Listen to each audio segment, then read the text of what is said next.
SNES drunk.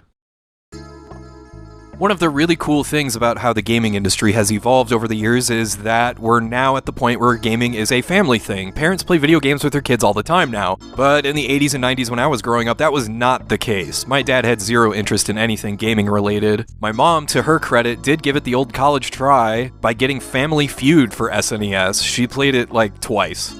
But there were still other parents I knew of that played video games, sort of, barely. One other family on our block had a Super Nintendo. I remember they had a few good games, but the dad only played Pebble Beach True Golf Classics. My friend's dad had a Game Boy, but he only had Tetris and golf. He said that was all he needed because he only played Game Boy when he was on the toilet. And that brings me to Side Pocket, which was just added to the Nintendo Switch Online service about a week ago. Side Pocket is a dad game. It's pool, that's all it is, and we might be in a bit of trouble if Nintendo is already down to adding dad games to their online service. Next, we're gonna see stuff like Super Caesar's Palace on there. So, let's go over the game itself. In case you're interested, you start it up and immediately you're greeted by one of the women from Wilson Phillips. Gotta hold on one more day for those giant hoop earrings, I guess. There's a few different game modes. The single-player campaign has you earning points with each ball you pocket, and you have to pass a certain points threshold to advance to the next table. You earn points by pocketing balls either in order by number, or just consecutively, regardless of the number. You can see which number is which by pressing the Y button. There's also a two-player pocket game. It goes 5 rounds, and the player with the most points wins, although if you miss 3 shots in a row at any point, you lose. There's a 2-player 9-ball game where you can go best of 3, best of 7, or best of 15. Bear in mind, however, in 9-ball, you gotta hit the lower numbered ball that's still on the table before hitting any other ball. And there's also a trick shot mode, which I actually kind of appreciate because it functions as a reward for spending time with this game. There's 19 different trick shot scenarios, but in order to consider a shot completed, you have to pocket every ball on the table in one shot.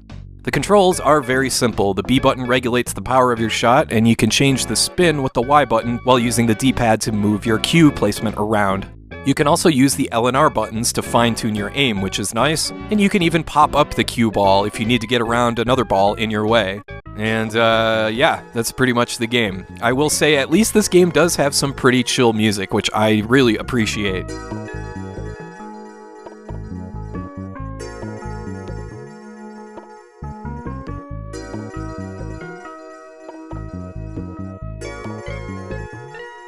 I should mention that Side Pocket was originally an arcade game made by Data East all the way back in 1986. It got ports to the NES and Game Boy before getting a bit of a facelift when it was released for Sega Genesis, Game Gear, and Super Nintendo. And for what it's worth, it also received a WonderSwan port, so hooray for that. But yeah, that's all there really is to say about this one. Side Pocket is a total dad game. I'm willing to bet that if you somehow owned this cartridge as a kid, your dad or parent or guardian or whoever would play this like twice a year for a combined 20 minutes, while the rest of the time it's sat there gathering dust. That doesn't mean it's a bad game. The physics here are actually pretty good, and reliably consistent, and they did get the music right, which is absolutely crucial in games like this, but ultimately, you're playing pool on a 16-bit system. So if you're into that, then here you go. Alright, I want to thank you for watching, and I hope you have a great rest of your day.